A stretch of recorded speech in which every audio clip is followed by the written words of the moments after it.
ಚೆನ್ನಾಗಿ ಕೆಲಸ ಮಾಡಿದ್ದಾರೆ ಅಂದ್ರೆ ಪುಣ್ಯಾತ್ಮನಿಗೆ ಆನ್ಲೈನ್ ಅಲ್ಲಿ ಪೇಮೆಂಟ್ ಮಾಡಿದ್ದಾರೆ. ಮೊದಲು ನಿಮ್ಮಂತವ್ರು ಲಂಚ ಕೊಡೋದು, ಬದ್ಮಾಶ್ ಸರ್ಕಾರದ ಲಂಚ ಕೊಡೋದು ನಿಲ್ಸೋ ತನಕ ನಿಮಗ್ ಬುದ್ಧಿ ಬರಲ್ಲ. ಸಾದಿಕ್, ಇದೆಲ್ಲ ನಿಮ್ಗೆ ಆಗಲ್ಲ ಪೇಮೆಂಟ್ ಇದೆ ತಾನೆ ನಿಮ್ ನಂಬರ್?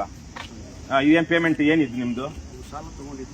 ನೀವು ನಿಮಗೆ ಪರ್ಸನಲ್ ಸಾಲ ತಗೊಂಡಿದ್ರಲ್ಲ, ನೀವು ಲೆಕ್ಕ ಸರ್ಕಾರಕ್ಕೆ ಮಾಹಿತಿ ಕೊಟ್ಟಿದ್ದೀರಾ? ಒಬ್ಬ ಸರ್ಕಾರಿ ಅಧಿಕಾರಿಯಾಗಿ ನೀವು ಯಾರಿಗಾದ್ರು ಸಾಲ ಕೊಟ್ರೆ, ಯಾರಾದ್ರೂ ಸಾಲ ತಗೊಂಡ್ರೆ ನೀವು ಸರ್ಕಾರಕ್ಕೆ ಮಾಹಿತಿ ಕೊಡಬೇಕು ಅಂತಿದೆ, ಗೊತ್ತಿದ್ಯಾ? ಏನ್ ಓದಿದ್ದೀರಾ? ಏನ್ ಮಾಸ್ಟರ್ ಡಿಗ್ರಿ?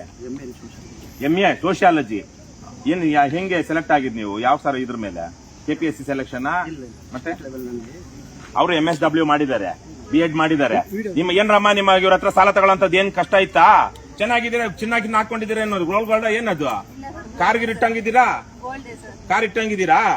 ಕಾರ್ ನೋಡಿದೆ ನೀವು? ಕಾರಲ್ಲಿ ಡ್ರೈವಿಂಗ್ ಬರುತ್ತೆ ನೋಡಿದೆ ಅಲ್ಲಿ ಆಗ್ಲೇ ಬಂದಾಗ. ಇವ್ರ ಹತ್ರ ಸಾಲ ತಗೊಳ್ಳೋಂಥ ದರ್ದೇನಪ್ಪ ಬಂದಿತ್ತು ನಿನ್ ಹೆಂಡತಿಗೆ? ಏನಿಲ್ಲ ಸರ್. ಮಾನ ಮರ್ಯಾದೆ ಇದೆಯೇನ್ರಿ ನಿಮ್ಗೆ? ಸಾದಿಕ್ ನೋಡ್ರಿ, ಯಾವತ್ತು 23ನೇ ಇಸ್ವಿ ಸುಮ್ನಿರಮ್ಮ, ಒಂದ್ ನಿಮಿಷ ಇರಮ್ಮ. 25ನೇ ಇಸ್ವಿ ಅವ್ರು ಹೇಳಿದ್ರು ಪಕ್ಕದಲ್ಲಿ ಕೂತ್ಕೊಂಡು 2 ಲಕ್ಷ ಲಂಚ ಕೊಟ್ಟಿದ್ದೀನಿ ನಾನು. ನಿಮ್ ತಮ್ಮ ಜೀಲಾನಿ, ಆತನಿಗೆ ನೀವು ಕೆಲಸ ಮಾಡುವ ಇದ್ರಲ್ಲೇನೆ ಒಬ್ಬ ಹೊರಗುತ್ತಿಗೆ ನೌಕರನಾಗಿ ನೇಮಕ ಮಾಡ್ಕೊಳ್ಳೋದಿಕ್ಕೆ ನಿಮ್ಗೆ ಯಾವ್ದು ಸರ್ವಿಸ್ ರೂಲ್ಸ್ ಅಪ್ಲೈ ಆಗಲ್ವಾ? ಅದೇನು ಅಡ್ಡ ಬರಲ್ವಾ? ಈಗ ನಿಮ್ ತಮ್ಮ ಯಾರೋ ಬಂಗಾರಪೇಟೆಲ್ಲ ಇದ್ರಲ್ಲಿ ಜೀಲಾನ್ ಇದಾನಲ್ವಾ? ಇದೇ ಹೆಣ್ಮಕ್ಳಿಗೆ ಮಾಡ್ತಿರೋ ಕೆಲಸ ತಾನೆ ಮಾಡ್ತಾ ಇರೋದತ್ತ. ಆತನನ್ನ ನೀವು ನಿಮ್ಮದೇ ಇದರಲ್ಲಿ ಇಲಾಖೆಯಲ್ಲಿ ಹೊರಗುತ್ತಿಗೆ ನೌಕರಿಯಲ್ಲಿ ನೇಮಕಾತಿ ಮಾಡ್ಕೊಳ್ಳೋದಿಕ್ಕೆ ಡಿಸ್ಕ್ರಿಷನರಿ ಪವರ್ ಅಲ್ಲಿ ನಿಮಗೆ ಯಾವುದೇ ಸರ್ವಿಸ್ ರೂಲ್ಸ್ ಅಪ್ಲೈ ಆಗಲ್ವಾ ಅಥವಾ ಅಡ್ಡ ಬರಲ್ವಾ ಅಂತ ಕೇಳ್ತಾ ಇದ್ದೀನಿ.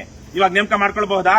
ನಿಮಗ್ ಬೇಕಾದವ್ರ ಅಣ್ಣನ್ನ, ತಮ್ಮನ್ನ, ಅಕ್ಕನ್ನ, ತಮ್ಮ ತಂಗಿನ ಎಲ್ಲನೂ ಹೆಂಗ್ ನೇಮಕ ಆಯ್ತು? ಅದು ಇವ್ರದ್ದು ಹಾಕಿ ಅದೇ ತರಕ್ ಬಂತು.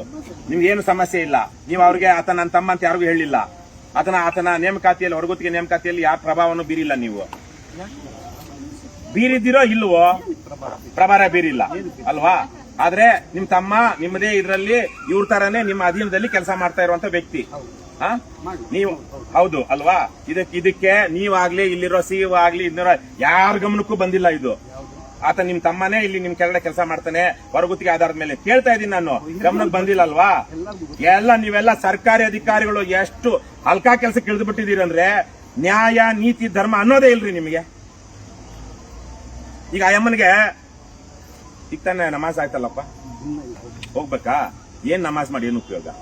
ಸಾಲ ಕೊಟ್ಟಿದ್ದೀನಿ ಅಂತಲ್ಲಣ್ಣ, ಸಾಲ ಕೊಟ್ಟಿದ್ದೀನಿ ಅಂತಲ್ಲಪ್ಪ.